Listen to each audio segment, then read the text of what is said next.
নমস্কার বন্ধুরা, আশা করি তোমরা সবাই ভালো আছো। আর এই আজকের রেসিপিটা তোমরা একবার হলেও তোমাদের পরিবারের লোকজনকে বানিয়ে খাওয়াও, দেখবে তোমাকে জিজ্ঞাসা করবেই তুমি কি দিয়ে বানিয়েছো। দেখো, এটা বানানোর জন্য আমি দুটো কাঁচকলা নিয়েছি, আর কাঁচকলাগুলো খুব ভালোভাবে ধুয়ে নিয়েছি। আর সামনে আর পেছনটা এইভাবে আমি অল্প একটু কেটে বাদ দিয়ে দেবো।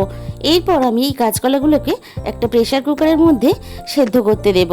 আর এর সাথে একটা ছোট সাইজের আলু আমি দিয়ে দিলাম। এরপর আমি গ্যাসের মধ্যে বসিয়ে দিলাম। খুব ভালোভাবে আমি কলা আর আলুটাকে সেদ্ধ করে নিয়েছি। এবার কলাগুলোর আমি খোসা ছাড়িয়ে নেব। তোমরা চাইলে কলার খোসাটা ছাড়িয়ে সেদ্ধ করতে পারো। আমি এখানে দুটো কলারই খোসা এইভাবে ছাড়িয়ে নিলাম। আমি এবার সেদ্ধ করা আলু আর কলাটাকে একসাথে একই সঙ্গে মেখে নেব।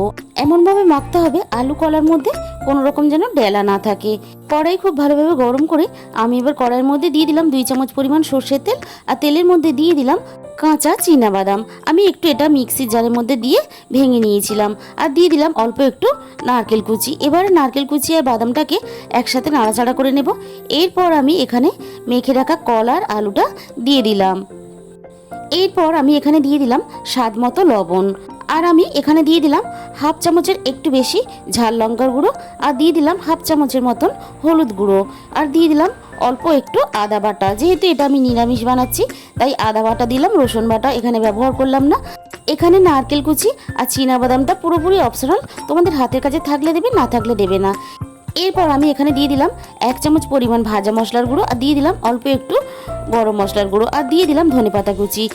যে ভাজা মশলাটা আমি ব্যবহার করেছি তার মধ্যে ছিল গোটা জিরে, গোটা ধনে আর শুকনো লঙ্কা। এটা শুকনো খোলায় ভেজে আমি গুঁড়ো করে নিয়েছিলাম।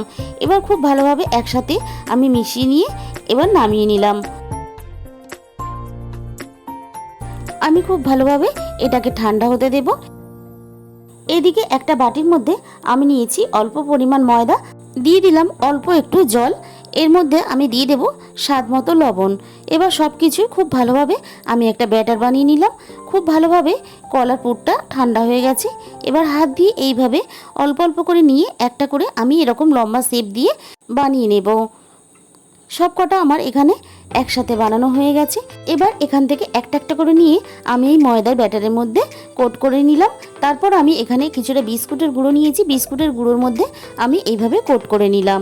সব কটা আমি একইভাবে বিস্কুটের গুঁড়োর মধ্যে কোট করে নেব। আমার এখানে সব কটা একইভাবে সুন্দর করে কিন্তু বানানো হয়ে গেছে। অপরদিকে আমি তেল গরম করতে বসিয়ে দিয়েছিলাম। এবার আমি গরম তেলের মধ্যে একটা একটা করে ছেড়ে দেব। আর এগুলোকে এইভাবে নাড়াচাড়া করে লালচে করে আমি ভেজে নেব। আমার এখানে এগুলোকে ভাজা রেডি হয়ে গেছে। এবার আমি তেল থেকে তুলে নেব। এর থেকে আমি আর বেশি ভাজবো না লালচে করে। এরপর আমি বাকিগুলো একইভাবে তেলের মধ্যে দিয়ে নাড়াচাড়া করে আমি লালচে করে ভেজে নেব। কাঁচকলার একঘেয়েমি ঝোল তরকারি না খেয়ে একবার হলেও এইভাবে কাঁচকলার এই রেসিপিটা বানিয়ে খেয়ে দেখো, অসম্ভব সুন্দর লাগে। আর যে সমস্ত বন্ধুরা এখনও পর্যন্ত আমার চ্যানেলটাকে সাবস্ক্রাইব করনি তাদের কাছে অনুরোধ রইল চ্যানেলটাকে সাবস্ক্রাইব করে পাশে থাকার জন্য।